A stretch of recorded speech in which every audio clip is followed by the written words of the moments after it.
नमस्कार, मी अनघा धोडपकर। आजपासून आपण कैकई हा एक नवीन उपक्रम सादर करत आहोत। ह्याचे अनेक भाग मी आपणास ऐकवणार आहे। कैकईचा जन्म कसा झाला, कैकईने तिचं आयुष्य कसं घालवलं, तिचं जीवनपट काय होता, हे मी आपल्याला ऐकवणार आहे। भाग 1। कैकई जीवन चित्र रेखाटण्यापूर्वी तिचे पिता अश्वपतींविषयी माहिती सांगणं हे जास्त आवश्यक आहे। कैकया राज्य हे फार मोठे नसले तरी अगदीच लहान देखील नव्हतं। कैकई प्रदेश सप्त नद्यांनी वेढलेला व पर्जन्यही उत्तम असल्यामुळे तेथील जमिनी ह्या सुपीक होत्या, त्यामुळे विपुल अन्नधान्य देखील तिथे पिकत होते। शेजारीच यवनांचा प्रदेश असल्यामुळे सर्व प्रकारचा व्यापार उदीम व्यवस्थित चालत होता।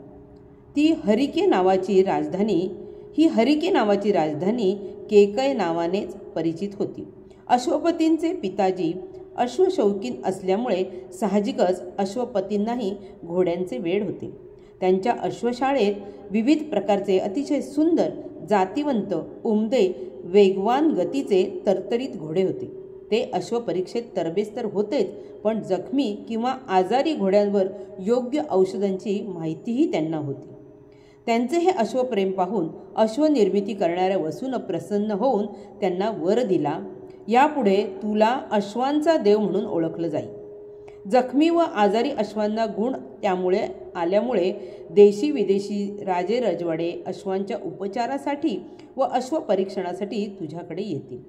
तुझी ही भूतदया पाहून ती ईश्वर सेवाच ठरेल।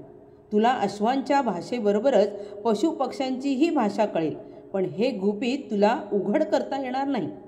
ज्या दिवशी कोणाला सांगशील तत्क्षणी तुला मृत्यू येईल। तुझ्या कठीण प्रसंगी माझे स्मरण केल्यास तुझ्या सहाय्यार्थ धावून येईल। आणि वसू अंतर्धान झाले। हा कसला वर होता की शाप? पण पालन करणं भाग होतं। गांधार देश अश्वांसाठी जसा प्रसिद्ध आहे तसाच स्त्री सौंदर्यासाठीही प्रसिद्ध आहे। उत्तम अश्व खरेदीसाठी अश्वपती गांधार देशी तक्षशिला येथे गेले।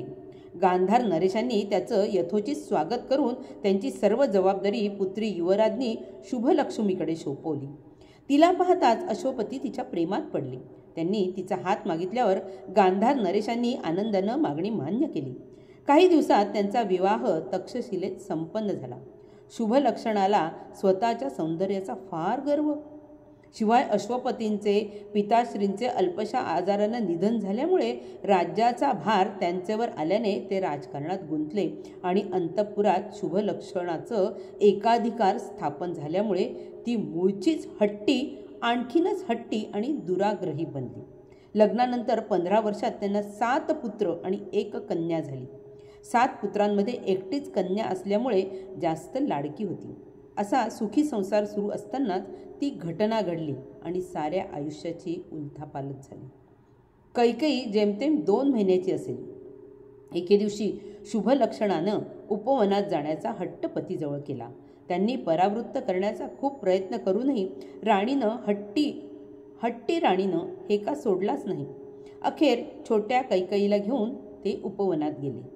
विहार करून एका आम्रवृक्षाखाली बसले असता आम्रवृक्षावर बसलेला हंसिनीचे आपापसातील बोलणे ऐकून राजाला हसू आले। राणीला वाटले ते आपल्यालाच हसले, म्हणून हसण्याचे कारण तिनं विचारलं। त्यांना वसून दिलेल्या वराची आठवण झाली आणि कारण सांगण्याचं त्यांनी टाळलं, पण राणी हट्टालाच पेटली। तेव्हा राजा म्हणाले, तू हट्ट करू नकोस, ज्या क्षणी तुला सांगेल त्या क्षणी तू विधवा होशील। तिला ते असत्य वाटले आणि ती इरेलाच पेटली।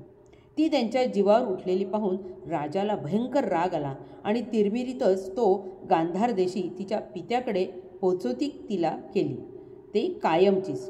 त्यानंतर गांधार देशाचे कायमचे संबंध देखील तोडून टाकले।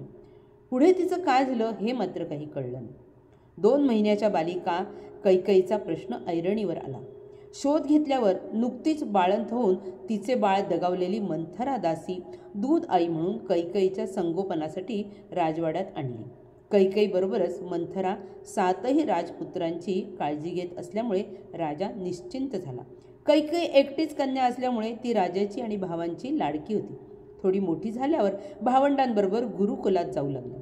तिथं तिनं वेद, शास्त्रे, धनुर्विद्या, तलवार या सर्व विद्येत तरबेज होऊन तिने चांगलं शिक्षण घेतलं. त्याचबरोबर अश्वदौडीची कला देखील अवगत केली. तिचे विद्या ग्रहण करण्याचा आवाका पाहून सारेच थक्क झाले. ती पित्याबरोबर शिकारीलाही जाऊ लागली. लक्षवेधी नेम धरण्यात एखाद्या निष्णांत धनुर्धराप्रमाणे ती प्रवीण झाली. युद्धकला व स्वारथ्य कलेत तिचा हात कोणीही धरू शकत नव्हतं. एकदा राजाबरोबर ती शिकारीला गेली असता घोडा जायबंदी झाला व समोर वाघ आल्यामुळे त्यांच्या हातातील धनुष्य अचानक खाली पडले. हाती शस्त्र नसल्यामुळे आपली घटका भरली असे वाटून त्यांनी डोळे मिटले. डोळे उघडतात आणि पाहतो तो काय, कैकईच्या लक्षवेधी बाणानं वाघ मरून पडलेला होता. धन्यवाद.